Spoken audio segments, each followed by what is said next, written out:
आप सभी का स्वागत है मेरी नई कहानी मोहब्बत एक एहसास में। ज़्यादा देर न करते हुए नए पाठ की शुरुआत करते हैं। शिमला शहर में आज सवेरे ने दस्तक दे दी थी। सुबह के 7 बज रहे थे और आहूजा निवास में ऊपर से नीचे की तरफ आते हुए एक औरत अपने आप में बड़बड़ाई जा रही थी। और कमरे में आते ही उन्होंने कहा, रितु उठ जा, तेरा कब तक सोने का इरादा है? मैं तो यही सोच रही हूँ कि कल मुंबई जाने के बाद तू सुबह जल्दी कैसे उठेगी और ऑफिस कब जाएगी। मेरा तो ख्याल है कि तुम्हें मुंबई जाना ही कैंसिल कर देना चाहिए। यह सुनते ही वह लड़की झट से खड़ी हो गई और कहा, माँ उठ तो गई अब। उसकी माँ ने मुस्कुराते हुए वहां से जाते हुए कहा, जल्दी से तैयार होकर नीचे आ जा। मैं सबसे पहले आप लोगों को इनका परिचय करवा देती हूँ। अभी हम जिस लड़की की बात कर रहे थे वह लड़की है रितिका आहूजा। उसकी उम्र 23 साल है और वह बहुत ही खूबसूरत है।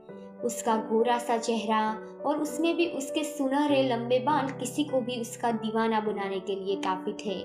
लेकिन हाँ, रिति जितनी चेहरे से खूबसूरत है उससे कहीं ज्यादा वो दिल से खूबसूरत है। चलो अब तारीफ बहुत हुई और कहानी को आगे बढ़ाते हैं।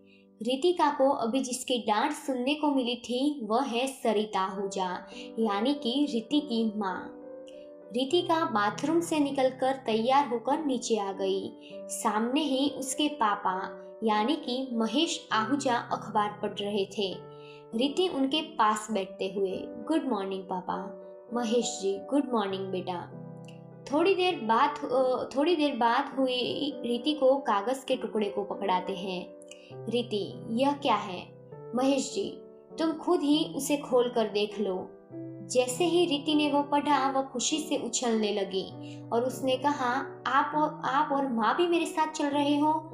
आप जानते हो ऋतिक भाई को यह पता चलेगा तो वह कितने खुश होंगे। ऋतिक रितिका का बड़ा भाई है जिसने अपना बिजनेस मुंबई में ही सेट कर लिया है। वहाँ वह अपनी बीवी सौम्या और 3 साल के बेटे वीर के साथ रहता है। ऋतिक ने कई बार अपनी माँ पापा को वही रहने को कहा, लेकिन उन्होंने यह कहकर बात टाल दी कि जब टाइम आएगा तो वह अपने आप ही वहां आ जाएंगे। लेकिन अब ऋतिक की जॉब भी मुंबई में लग गई थी, इसीलिए ऋतिक के कहने पर इस बार वह लोग मान ही गए। आज का पूरा दिन पैकिंग करने में ही निकल गया और दूसरा दिन भी हो चला था। तीनों ट्रेन में बैठे ही थे कि रितिक का फोन बज उठा। वो फोन लेकर खड़ी हुई और अपने भाई से बात करने लगी। वह बात करके अभी लौटी ही थी कि वह किसी से टकरा गई और उसका फोन नीचे गिर गया और वह गिरने ही वाली थी कि उस लड़के ने उसे संभाल लिया और रिति ने उस लड़के की तरफ देखा। वह बहुत ही हैंडसम था और अगर रिति और उस लड़के को कोई इस तरह से देख ले तो वो बस यही कहे कि बिल्कुल मेड फॉर ईच अदर है। रिति ने जल्दी से उसे धक्का दिया और कहा, ओए मिस्टर, अपनी हद में रहो। खूबसूरत लड़की देखी नहीं है और उससे चिपकने चल दिए। वह लड़का कुछ बोलने को हुआ कि तभी फिर से रिति बोल उठी, अगर फिर से करीब आए और कुछ करने की कोशिश की तो इस चलती ट्रेन से मैं तुम्हें नीचे भी फेंक सकती हूँ। रितिका ऐसे ही बोले ही जा रही थी और उस लड़के के आपे से अब सब कुछ बाहर हो रहा था। उसने रिति को कमर से पकड़ा और अपने करीब खींचकर उसके मुंह पर हाथ रखते हुए कहा, मिस जंगली बिल्ली, मुझे तुम्हें कोई इंटरेस्ट नहीं है। और दूसरी बात, ऋषभ खुराना लड़कियों के पीछे नहीं भागता, लड़कियां ऋषभ खुराना के पीछे भागती हैं। जैसे ही ऋषभ ने कहा कि लड़कियां मेरे पीछे भागती हैं, यह सुनते ही रिति जोर से हंसने लगती है। ऋषभ सोचता है, लगता है लड़की पागल वागल है क्या। यह सोचते ही वो रिति को घूरे जा रहा था। रिति ने अपनी हंसी कंट्रोल की और क्या कहा तुमने? मुझे मिस जंगली बिल्ली? तुमने कभी अपनी शक्ल देखी? आईने में बिल्कुल गधों के फूफा लगते हो और आए बड़े लड़कियां मेरे पीछे भागती हैं। ऋषभ की नकल उतारते हुए उसने कहा। और यह कहकर वो नीचे झुकी और अपना फोन उठाया और वहां से जैसे ही जाने को हुई वो लड़खड़ाई। इससे पहले वो गिरती ऋषभ ने उसे फिर से संभाल लिया। दोनों ही एक दूसरे में खोए हुए थे। अचानक से ऋषभ को कुछ याद आता है और वो रीति को नीचे गिरा देता है। रीति को कुछ समझ में ही नहीं आया कि एक पल में क्या हुआ। वो नीचे गिरी हुई थी। उसने गुस्से से धीरे से अपनी आंखें खोली और ऋषभ को घूरने लगी। ऋषभ ने कहा, यार मुझे लगा कि तुम मुझे ट्रेन से बाहर फेंक दोगी, इसलिए मैंने तुम्हें छोड़ दिया। और यह कहकर वो मुस्कुराने लगा और वो जाने लगा। फिर पीछे मुड़कर देखा, रीति अब खड़ी हो चुकी थी। ऋषभ ने कहा, मिस जंगली बिल्ली बाय। यह कहकर वो वहां से चला गया अपनी सीट की तरफ। वो अपनी सीट पर सामान रखने लगा और वहां अपनी जगह पर बैठ गया। लेकिन जैसे ही रीति अपनी सीट पर बैठने लगी तभी अपने सामने की जगह पर उसने नजर घुमाई और वहां दो लड़के बैठे हुए थे। जैसे ही उसकी नजर दूसरे लड़के पर गई और वो धीरे से बड़बड़ाई, इस गधे को भी यही जगह मिलनी थी। और वो अपना मुंह बिगाड़ते हुए अपनी जगह पर बैठ गई।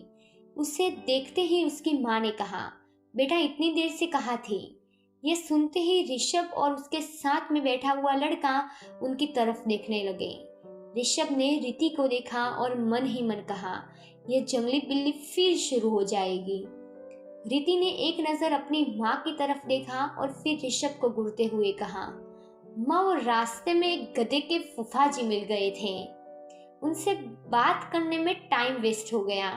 यह सुनते ही ऋषभ उसे घूरने लगा और उसकी माँ ने कहा, रीति तुम्हें बस हर टाइम मजाक ही करना होता है, कभी तो सीरियस हो जा। और उनकी यह बातें सुनकर ऋषभ के पास बैठा लड़का कहता है, ऋष मुझे इस गधे के फूफा से मिलना है।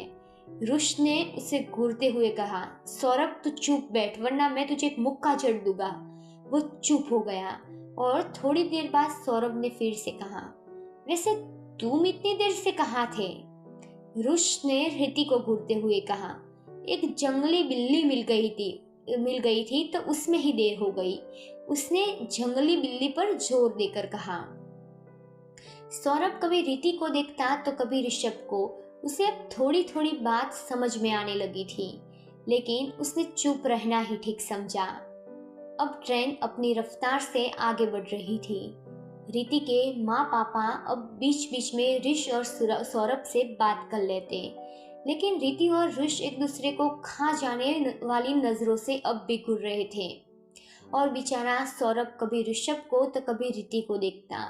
उसे अब कुछ समझ में नहीं आ रहा था, लेकिन बेचारा पूछे भी किसे। अब ट्रेन मुंबई पहुंच चुकी थी। सौरभ ने और ऋषभ ने अपना सामान लिया और बाहर जाने लगे, लेकिन फिर ऋषभ को कुछ याद आया और वो पीछे मुड़ा और रीति के पास आकर धीरे से कहा, आई एम सॉरी मिस जंगली बिल्ली, नीचे गिराने के लिए। यह कहकर वो वहां से चला गया। रीति अभी भी उसे जाते हुए देख रही थी और फिर उसने मन में कहा, इतना भी बुरा नहीं है। लेकिन फिर उसे अचानक से याद आया कि वो अब भी उसे जंगली बिल्ली बोलकर गया था और ये सोचते ही पैर पटक कर वो ट्रेन से नीचे उतर गई। तो कैसी लगी ऋषभ और रीति की पहली तकरार भरी मुलाकात? क्या यह ऋषभ और रीति की पहली और आखिरी मुलाकात होगी? क्या ऋषभ और रीति मिलेंगे फिर से, और अगर मिलेंगे भी तो कैसी होगी उनकी दूसरी मुलाकात? यह जानने के लिए सुनते रहिए एक मोहब्बत एक एहसास मेरे यानी के साकिरा के साथ। शुक्रिया।